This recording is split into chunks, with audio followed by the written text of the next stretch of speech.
Good morning, it's Pete, Mindwiseman's channel, aka Maverick Outdoors, and it's the final Sunday, an autumn Sunday at the end of October 2018.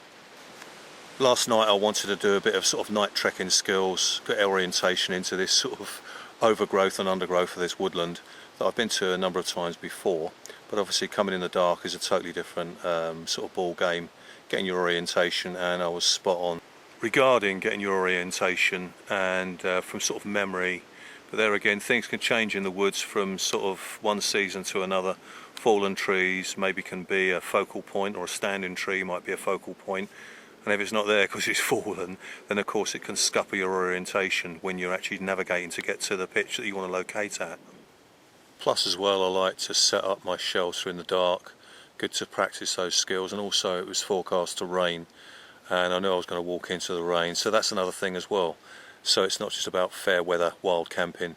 For me, it's also about all weathers, all terrains, and coming out in the autumn weather. And also another aspect I wanted to do was use for the first time my engineer's pack army issue with the two side zipped pouches as you just saw previously. And the rucksack and pouches plus a lot of other kit was given to me by my nephew, who retired from services a few years back. Got some of his kit out from storage, and being quite blessed, he gave it all to me. I've got some Arctic sleeping bags, real sort of cold weather kit, Bergen. So last night it was about trekking in the dark, getting me orientation, practicing those skills, putting up the shelter in the dark, and also a little bit of rain, and coming out using my backpack, engineer's pack with a side rocket side pouches for the first time. As you saw last night, used my Hexi stove, and that's all I've got to cook on for this weekend.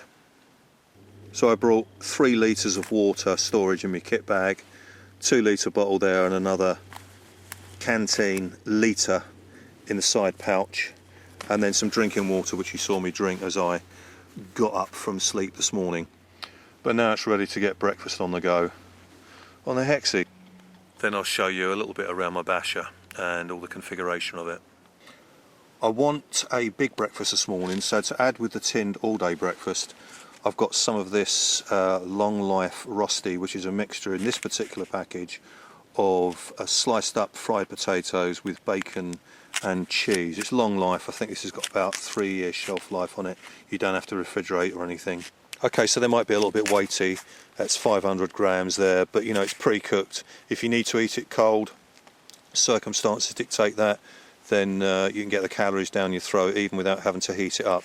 But I'm going to have half of this with the tinned breakfast, and then I'll probably have the other half, if I do eat lunch outdoors this afternoon, with my bean and bacon soup. So that's half of the bacon and cheese rosti on top of the tinned breakfast. All I need now is to heat that up and have my brew, which is an all-in-one coffee. So my brew's done. Mix that around a little bit, add a bit of water to give it a little bit more of a smoother consistency, plus as well it will heat up a little bit more effectively rather than actually sticking and getting burned to the base of the saucepan. So that's a really quick and easy, convenient breakfast. Plenty of calories there to keep me going for this morning and right up to the afternoon.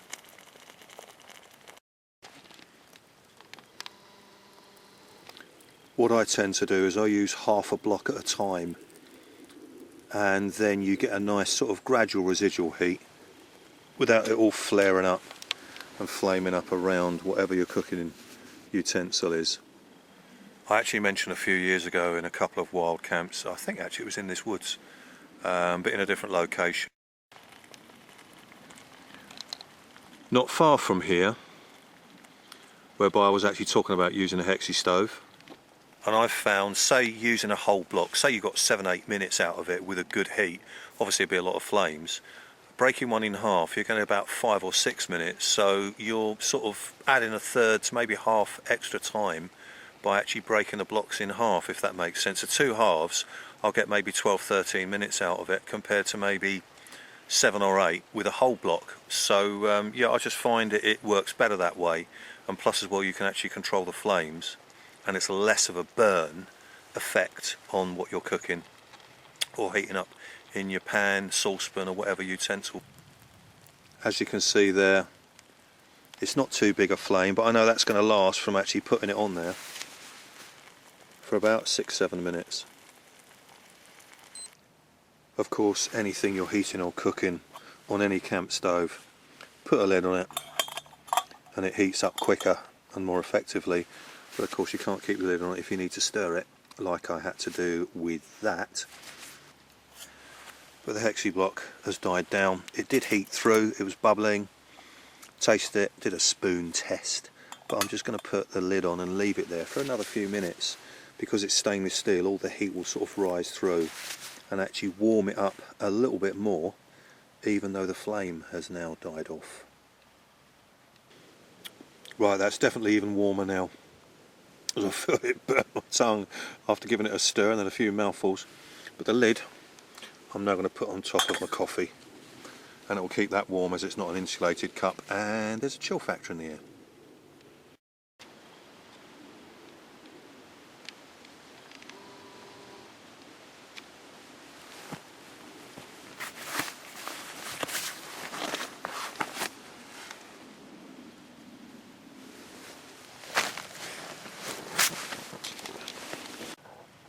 So last night the temperature dropped between about 4 to 5 degrees, no warmer than that, so the chill factor kicked in, and there was a sort of a downdraft, if you want to call it that, coming from north, so that was going to bring the cold weather with it. So yeah, so what did I actually sleep in last night? Basically all the clobber that I've got on now. This is known as a tropical, it's British Army issue. It's normally sort of woodland camo. Lightweight poly cotton, but I actually got this about 5 years ago and I dyed it black, but because it's polyester and cotton it doesn't totally go the colour that you want to dye it, but it took the sort of military look off it. But I've worn this a number of times before, but this was over what's called the sort of Mandarin thermal liner, again army issue, and under that I just had a simple fleece, long sleeve fleece, and my t-shirt. As I say, this is army issue. I got this, it was unissued, brand new, about again 4 or 5 years ago, and then of course my softy trousers on top of my normal day trousers.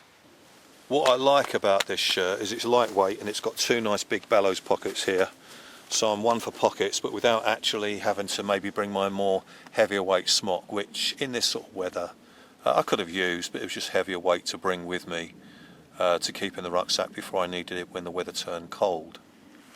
So this did more than the job on top of the thermal liner, army issue thermal liner, my fleece and t-shirt. So it's sort of like 4 layers really, but it was needed because, as I say, now it's getting to the autumn weather and the temperature's starting to drop.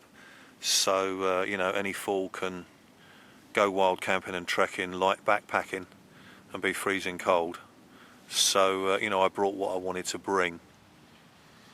And my footwear, heavy duty boots, a little bit of breathability there. Leather, nice and sturdy, heavy duty, but without the sort of clumpy heavy weight that some boots can be. But these are quite lightweight for the sturdiness that they've actually got. But when I start to move around a little bit more, I'll derobe some of this clothing and be a little bit more relaxed to actually do a bit of campcraft.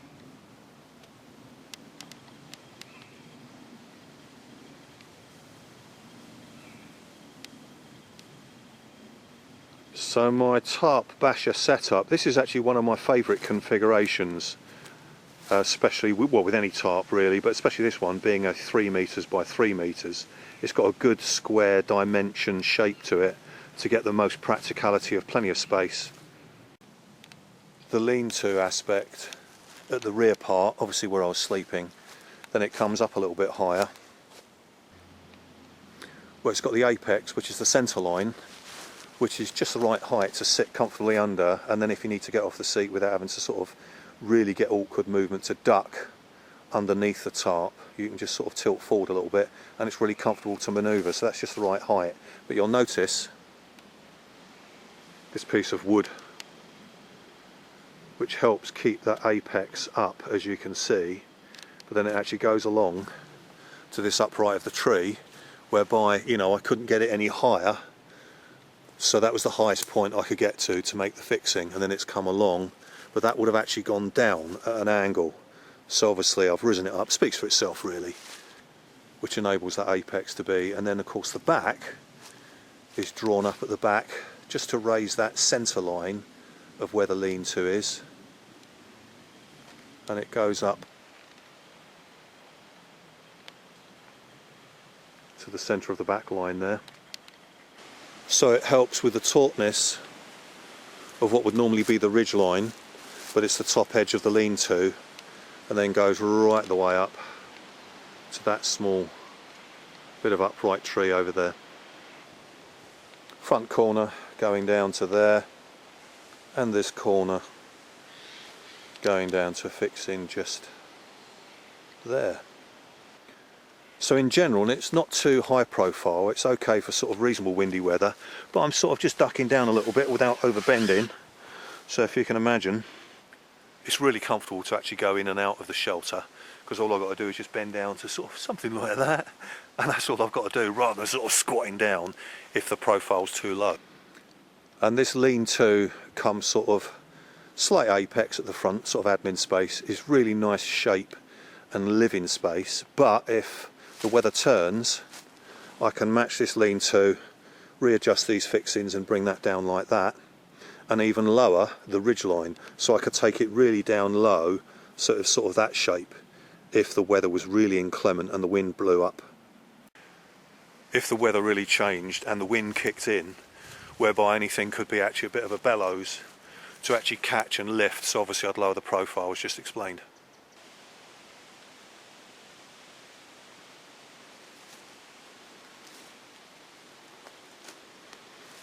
So that's the aspect of the basher from this view.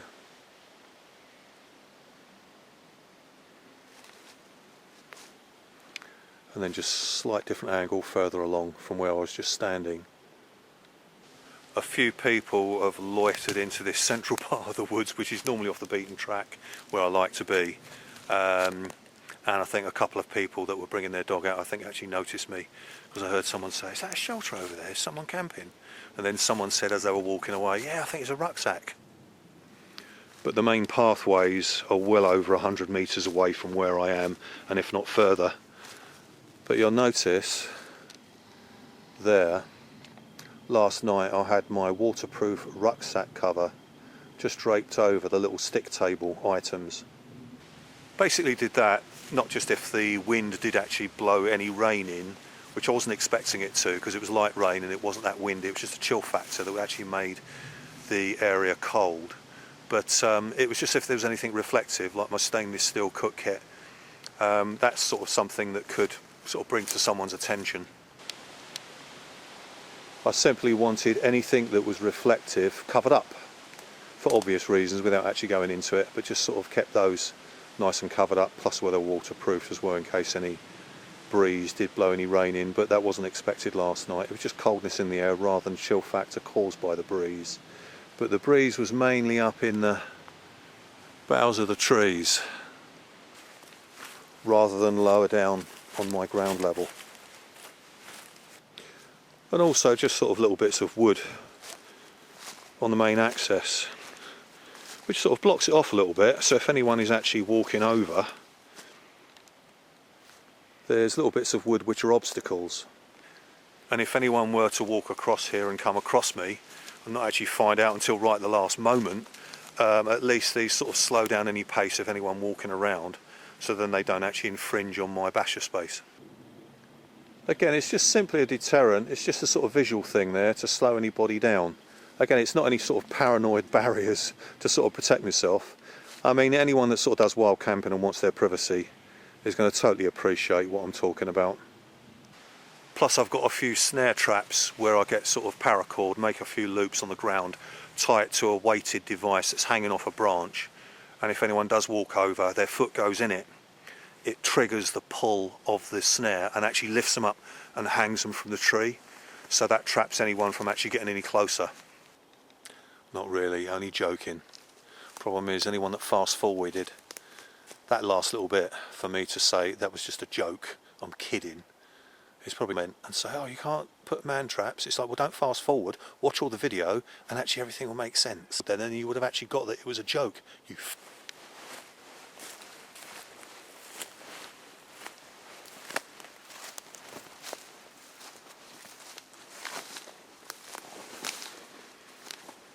So a lot of woodland sometimes looks much of a muchness, and you can easily get disorientated and get lost, because one bit can look like another bit. So that can look similar, like over there, to over there. So that's why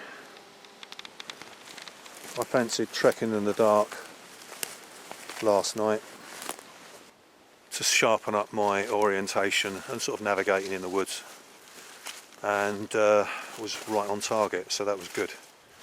And of course the challenge of pitching up in the rain, a little bit of drizzly rain and the cold. Again, it's, you know, it's good to do that.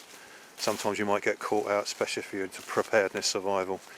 It gets you into that sort of mindset of giving yourself that calculated challenge, practicing those challenges, so then if push comes to shove, when it happens when you least expect it or want it to, your mindset's more switched on and you're ready to do it because you've already practiced it, and you're sort of used to that feeling.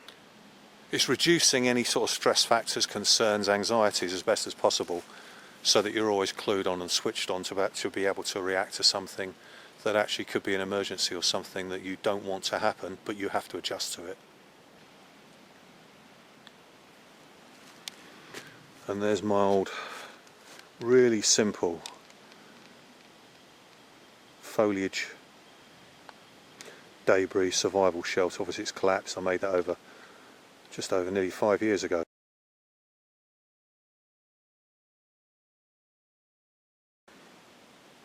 So I expected it. It did stand for just nearly 2 years, but of course, you know, with all the weathering and what have you, it's eventually going to collapse.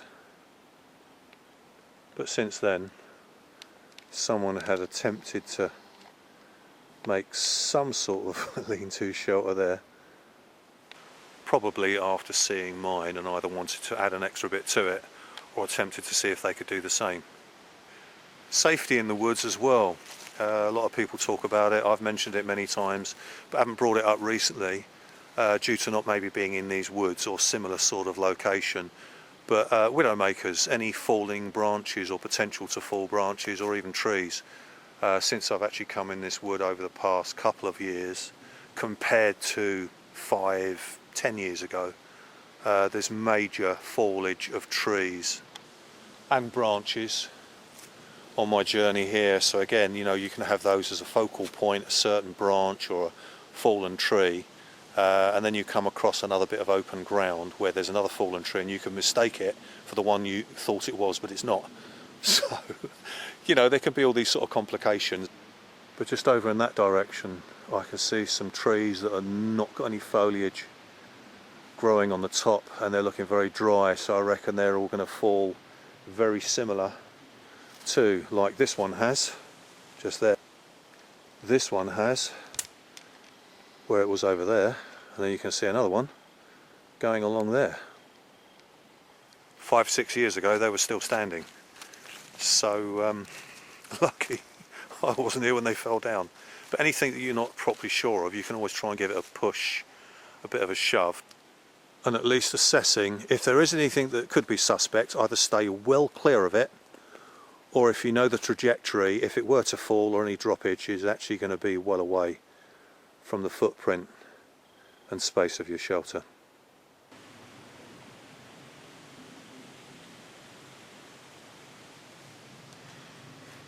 So manoeuvring through this in the dark, it can be quite sort of overgrown, whereby there's not many things that you can distinguish and make a focal point with. So you've got to have your factors of orientation around your environment sort of tuned in. The ground all looks the same. There's sprigs of holly everywhere. Those fallen trees have been there since I can remember. But again, a lot of it looks all much of a muchness. Certain trees you might be able to identify, but that one looks like that one, looks like that one.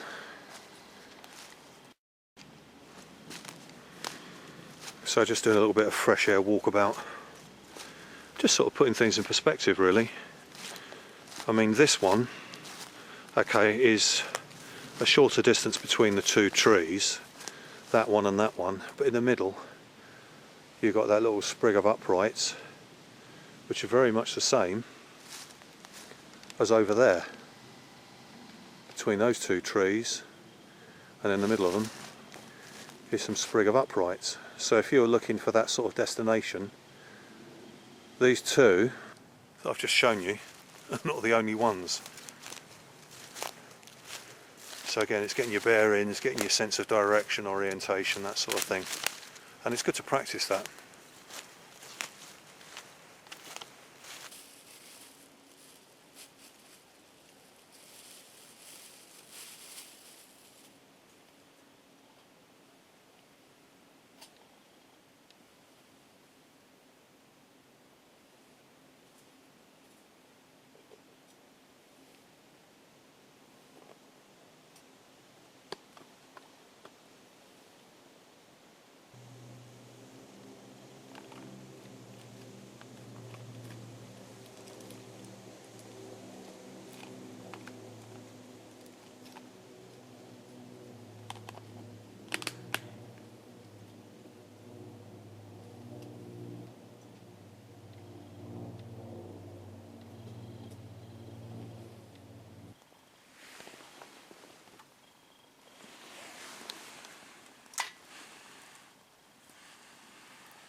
Final brew of the day, cup of tea, little snack. I'm not really that hungry. I'm going to save my tinned white bean and bacon soup for another time, and then I'll use the leftover rosti cheese and bacon potato that's still left over in the sachet. Put it in the fridge when I get home, and put it in the box that the chicken casserole was in, so I can pack everything away. So I'll have my brew, little snack, chill for a little while, and then pack up my rucksack and then show you the shape of it with how I've actually packed it and how I've utilised it for this trip out for the wild camp in the woods. Okay, before I pack away my rucksack, see there's some of the bits and pieces I've got to go away, but this is my Dutch Army sleep mat carry bag that I've had about 6-7 years, and I've put a lot of my shelter kit. It's quite hard wearing. And this is a zipper bag that I actually got with a hooped bivvy, a nylon one, which I got about 11 years ago.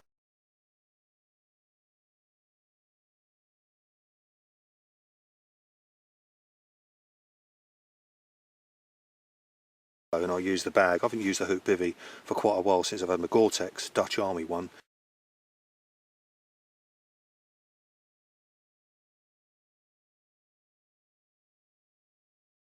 For about 5-6 years, but this I like to use just to put all bits and pieces in. As you see, saw, heavy duty stuff and my shelter kit, then everything goes in there with a folded seat and will actually go on top of the rucksack once that's packed away. This little pouch here is known as a response pack, and one end I've got my fire lighting kit just in case I needed it, and the other end I've got my small binoculars. And then inside I just carry my head torch, hand torch, knife, fork and spoon, sew kit, quick access meds if I needed them, lead to recharge the phone if I need to, and then this old faithful, we've seen this loads of times before, which I did actually charge my phone overnight. And then there's a few other little bits and pieces in the front here.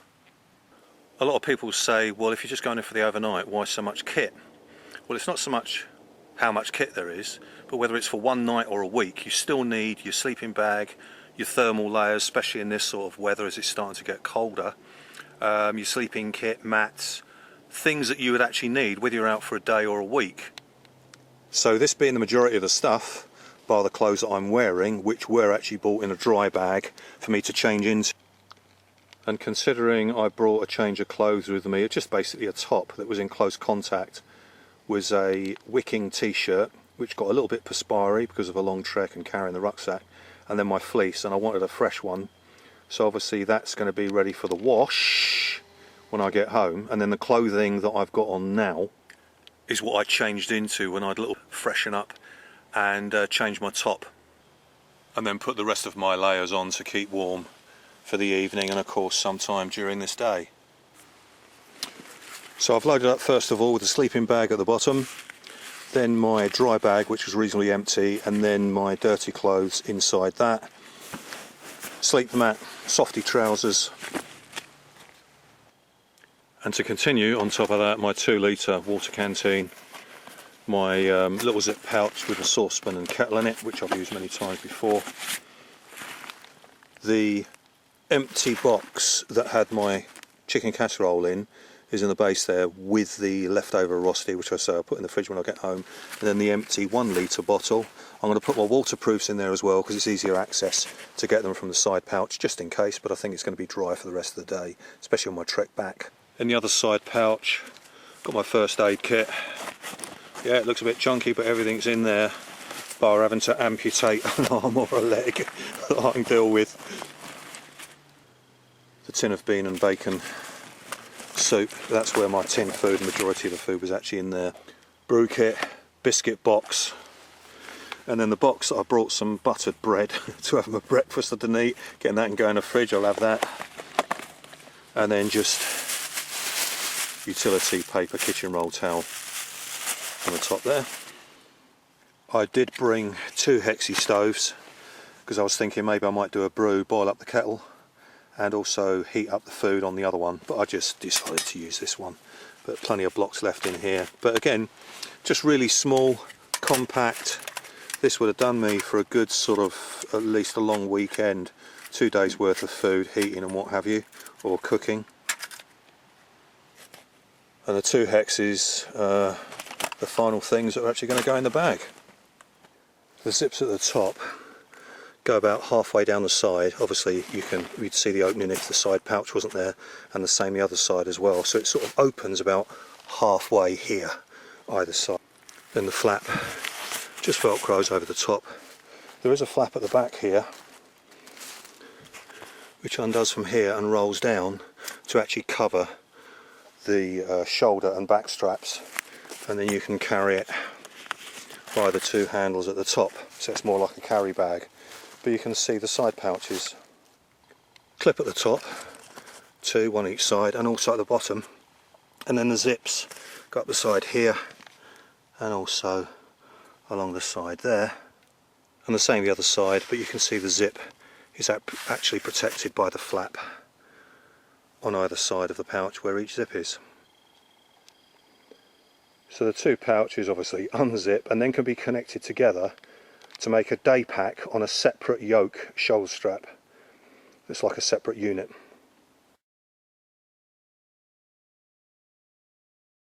As with any backpack, rucksack, carry holdall, there's pros and cons. This one has actually got the metal frame in the back, which is like a fork, which actually goes down the back inside the pack. It's not maybe as padded in the back as say maybe my what's called the military 100, which has more of a padded and breathable back section, which is in contact obviously with your back, and also the shoulder straps on the military 100 are also a little bit thicker, and so are the waist straps, really padded, that come round. But I still like this pack. Again, it's broad, it can actually snag if you get caught in the bushes and you're sort of going in between trees and that sort of thing. But I'm more than grateful to have it because it was gifted to me by my nephew, as I say, who ceased serving in the military a few years back, and he had a load of kit, and it's in really good nick. I mean, like me, very pedantic, look after your stuff, you know, and the stuff is near enough, looks like sort of brand new, but it's not, it's had over 20 years use. So the engineer's pack with the 2 side pouches, or as it's known and nicknamed, the turtle back, I found it really good use. And also without the side pouches, I've actually taken it on a trek, and you can actually compact it a little bit so it sort of flattens if you've got less kit. But just the main section that you want to use, maybe a little bit more than maybe a day pack, a 20-25 litre backpack, and it's very comfortable as well. So that is the engineer's pack. Carries up to, I think it's about 65 to 70 litres, the two side pouches. And the side pouches, as I say, that make the day pack, they're about 12.5 litres each rocket pouch. So you know, it's good to have the two pouches where I could keep stuff separately and actually get access to it, compared to maybe, you know, getting top loaded in a Bergen or something like that. But those pouches do fix on also to the Bergen that I've got, the convoluted high back as it's known, but more about that another time. But because a high back Bergen is very similar to maybe a lot of other rucksacks that I've used, I've not used this one, which is more sort of squat with the side pouches either side. Just want to see how it managed, so I was quite pleased with it. So as I say, I'm very grateful to have it and thankful to my nephew. And then finally, I've strapped my shelter kit bag with my fold up stool in it. Also my fleece, because I'm going to get a little bit warm trekking back, and this bottle holder. Normally use that for my hobo stove or other sort of cooking bits of kit.